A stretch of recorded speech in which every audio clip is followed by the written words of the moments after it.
Welcome to Recommended Dosage. And today I'm giving you all a dose of sugar and spice. No.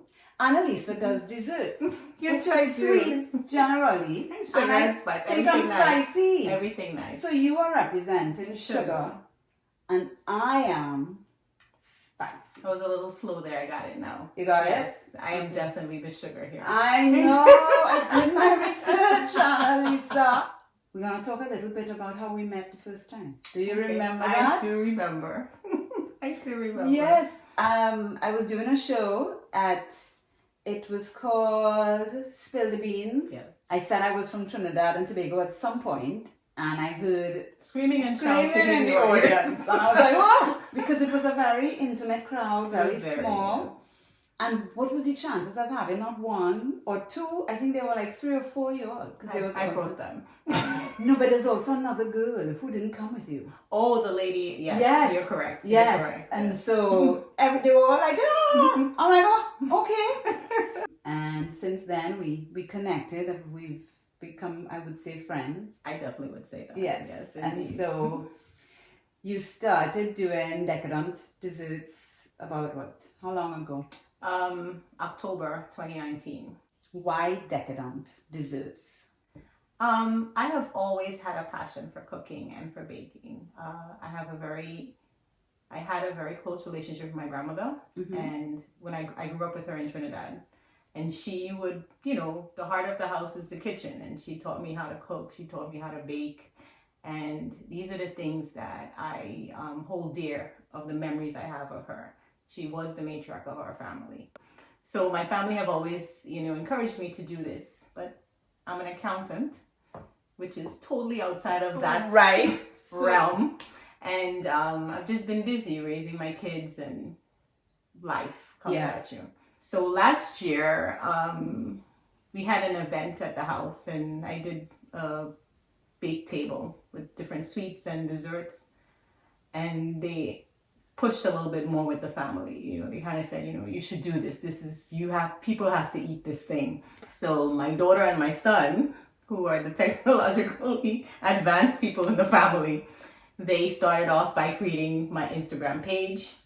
When I first created it, I didn't even have a logo. They had I think it was a picture of some words that I follow, which is Walk by Faith. Okay. And they posted pictures that I've had taken over the years with family from desserts that I've made.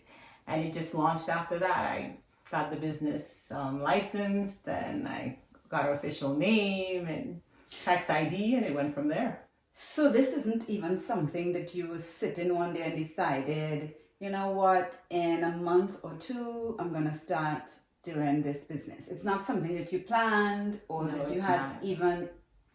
Isn't that something? It is very interesting because my personality is one that's very strategic and planned out. I'm an accountant. Right. Yeah.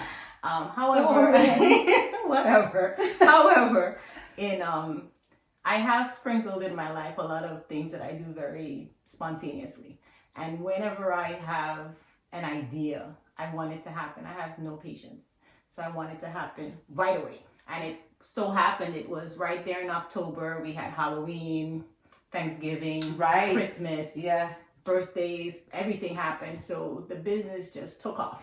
I like that you say that because interestingly enough, around that time of the year, October, November, December, that's when Trinidadians go on diets. And even though there's Christmas and because it's also pre-carnival body Very prep. much so. But yet still you were able to take off. And it's very interesting. Good point, because a lot of people, they cursed me out a little bit and said, this is ridiculous, you and these cakes and enough of these cakes, but then they would order. Right. My cakes made it all over the U.S. They went to Trinidad, they went to Barbados, and they went to Jamaica.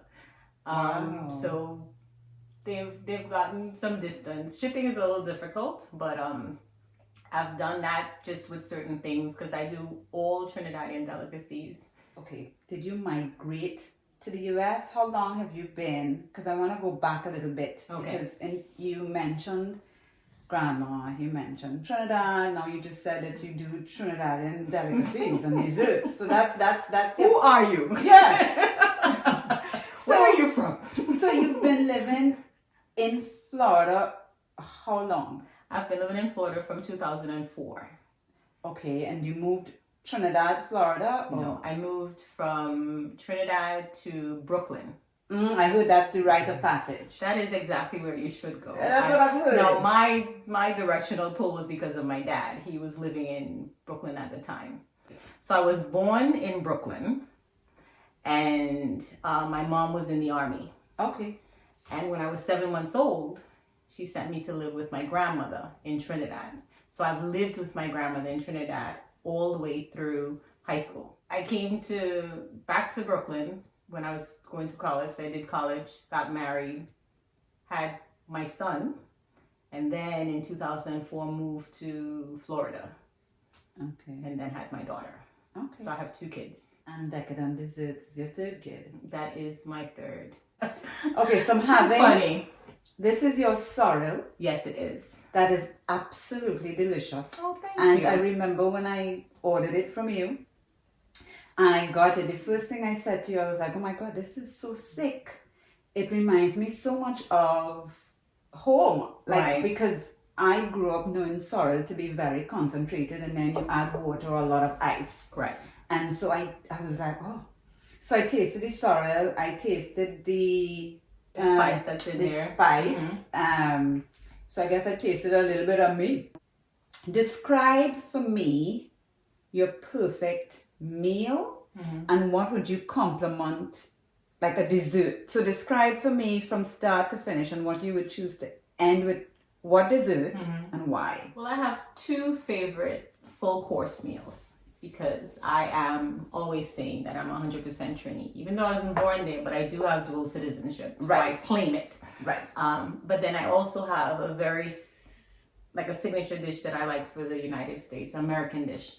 But I'll go with the Trini dish. Tell me, yes. So you So- start off. The start off for this Trini dish would be no appetizer. No appetizer. No appetizer, because the meal speaks for itself. And that meal would be a very white grainy rice, a very thick and coconutty callaloo with crab and pigtail, Oh yeah. a stew chicken, all the parts of the chicken with bone. I'm not down with the boneless chicken. Right. Stew Chicken, chicken. gizzard, Stew chicken. foot, neck. Not that part for me, no. A nice stew peas, pigeon peas with pumpkin and a potato salad. A real school potato salad. Not With beetroot and egg and not this thing that you would find in Publix. This No. real potato salad with everything. The words are Beets, heavy, yes. eggs. Potatoes boiled and cut up, really good. You have to have some watercress. Okay. I am the lover of avocado. A me nice too. slice of avocado, not a hash avocado, but a good Pollock. large pear avocado, and a macaroni pie. A nice small square slither of macaroni pie. And for me, that will be perfect if we could take that stew chicken gravy and put it all over the top. So that's my meal. Right. That is my go-to happy place meal. Okay. And And then you end it with what? well, the dessert that would go there, it's twofold. A simple sponge cake, Okay. very simple, and some coconut ice cream. Oh, and I will have something to drink. So my drink would be Rum. no rum. I mean, I could put the rum in the sorrel, which would be perfect. But I would do a nice juice, like a Pomsite juice. Oh, patigal. Portugal juice. Oh, Now we're talking yes. about a nice grapefruit juice with some essence and some bitters. Yeah. I'm a grapefruit patigal juice food. I'm not Yes. orange juice. That meal gets me every time. And that meal brings great memories back because exactly how I described it to you is exactly the meal my grandmother would make every Sunday. Give or take big pork here or there. You know, I have to admit, I'm not a fan of sponge cake. I find it like it chokes me. And I understand what you're saying. I think a lot of times it is a bit dry. I mean, they call it sponge. Right. They call it sponge. Right. But I think cake should be moist. Right. And that's something that I have within my product. And it's very important because, you know, a cake should last a certain period of time, and it should be moist. It shouldn't be dry. The fluid way in which it cuts makes a difference also. And that's with the ingredients. Tell me, who is your target audience for your desserts? Because you mentioned that it's a lot of Trini recipes, and so that we live in Florida, and I know there's a high concentration of West Indians and stuff Right. like that. But if you were to try to introduce people who are not familiar with, let's just say, sweetbread, popper ball, you know what I mean? Stuff Right. like that. Have you explored those options? And if you have, what do you think would be a good way to introduce people to it? And how do you go about explaining that, look, it's not going to kill you? Just try it, you know, just try it. It's a good thing. I think my target audience is not a specific audience. I am targeting a group of individuals that like With money. Always. Yeah. The group, It's the always best the people group with money. Who wants to pay? Key people. Key. The group with money and the group that likes a good dessert. I think big for me with the fact that I like to cook and I like to bake is presentation. Oh, yes. And the way in which you present a meal or you present a dessert, it appeals to the eye, because that's where we start eating first. Once you like it with your eye, you're like, I'm going to try it. If it doesn't look appealing, you're not going to willingly try this thing. So for me, I've tried, I've given, I've exposed. That explains why none of my meals. Well, that's the story. that makes a lot of sense, Annalisa. It's all in the presentation and the plating or whatever. Look at it. But it's a good start. I'm glad I could share that. Yeah, I needed that. It needs to look good. It has to look good. It has to look, even if it's just for you, it has But to even look if good. you cook it from your heart, people don't see that. You can talk the game up, but they still have to be able to want to try it. Terrible in the kitchen. They still have to want to try it. But what I have done is I have had many people from many walks of life try a lot of the delicacies that come out of Trinidad. I haven't done popper balls or tamarind balls. My menu list has been traditional things that are baked. So bread pudding, black cake, sweet bread, cassava pone. Rum cakes in every version. Cassava pone for me is the corner. You know That's crust. the best part. Oh, The ends of anything to me is good. Like the end of a pie. yes. The end of the bottom of a good pilau. This is the best part. The end part. The part that held on strong and didn't let go. Not the end of life though. Was that? Did I go too dark? I don't know. No, I'm glad you brought that up. Because not for the me, end of my money. Like when I see the end of my money, I get that changes my entire mood. So but it's something. a perspective though. Is it really the end? Or is it the next chapter? And you can't see past it because you think it's the end. This is some depth that I didn't cater for today, but I'll take it. It could be the beginning of something It could be the new. beginning of something. Yeah, we shouldn't. I think I have found that. I like that perspective, Annalisa. I don't. This sorrel is absolutely delicious. Yeah, I'm glad you like it. I do. Yes, that's once again my grandmother's recipe.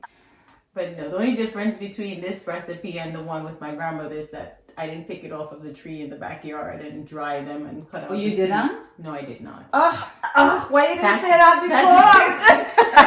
That's the only thing that's lacking there, but everything else is the same. So where did you get it, the sorrel? I normally buy them in packs, the dried sorrel. The difference with doing it where it still has that fresh flavor is that you have to steep it and then you have to let it sit. You see, I wouldn't know. Have you ever created your own recipe? You can say, this is only available at Decadent. It's called The Breeze or whatever. You know what I mean? Because it's like a signature dessert that's unique to Decadent. I have not yet done that, but I am working on something. Okay. And I am not going to divulge until I have finalized it. But that is something that I'm looking into. So that's good that you're working on it, and I look forward Definitely. to tasting it. I hope. Now I can't have any dairy. Okay. You know, so just keep that in mind when you're coming up with this new creation. Trinidad or Tobago?